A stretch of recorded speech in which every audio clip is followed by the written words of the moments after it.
is Rexal, and for today's video, I'm gonna share you something about the Philippines.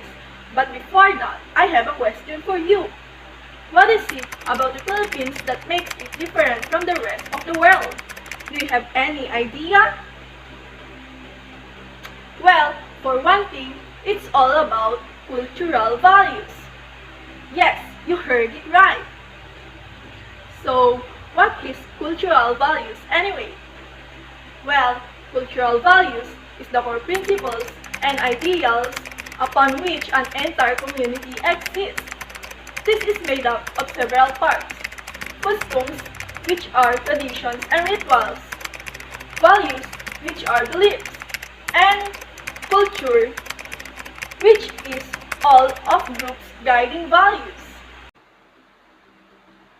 For today's video, I'm gonna introduce to you some of the Philippines' cultural values that are slowly or have been already forgotten. We all know that Philippines is a uniquely multicultural country in Southeast Asia, but we are greatly influenced by America, China, and Spain. America has greatly affected us with English language and technology, while Spain gave us a Christian faith. China, on the other hand, introduced arts like crocheting and foods like rice cakes and noodles. Filipinos have natural characters of welcoming new cultures, ideas, and behaviors that have progressed in their lives and made us live in comfort and convenience, but that made us forget our old traditions and values. Let's start with the first one, which is pagmamano. It is a simple gesture to show respect to elders and as a way of requesting a blessing from the elders by touching the back of the elder's hand against a younger one's forehead.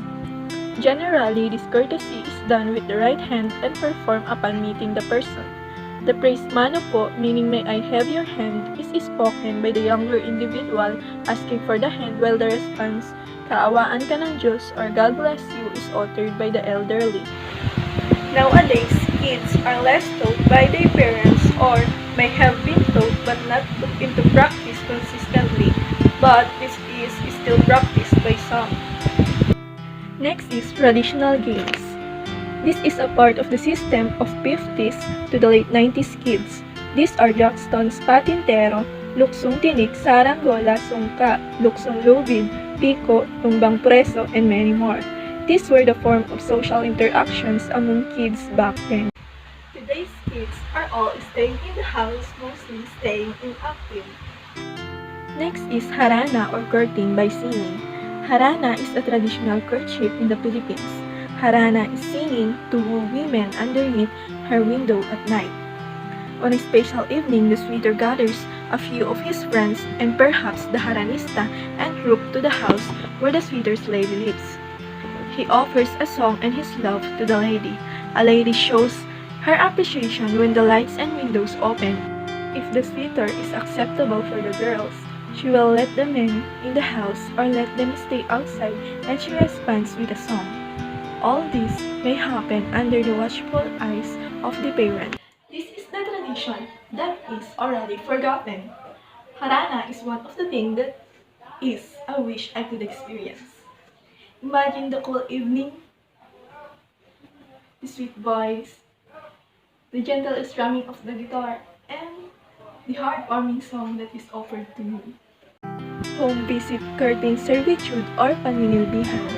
This is when man serves the woman's family by doing physical housework like cutting woods for cooking, fetching water from the well, tilling the rice field when the family of the woman has a farm.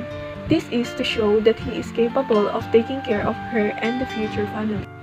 Back then, courtship for men means going through different stages they need to pass for the woman and the family to approve. But today, that is completely unnecessary.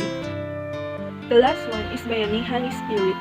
In the old times, new family will build a house with light materials made of wood, bamboo, and nipa leaves on a small land. While husband worked in the farm or somewhere else, the wife would only take care of the children, help with the husband, and do housework, which was very common long time ago. Unlike now, our mothers work outside.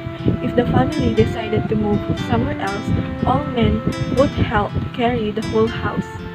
This is totally not in the systems of Filipinos now, even in rural areas. This has long been forgotten, but when you look back, it's something you can be proud of, as it's very Filipino character to help.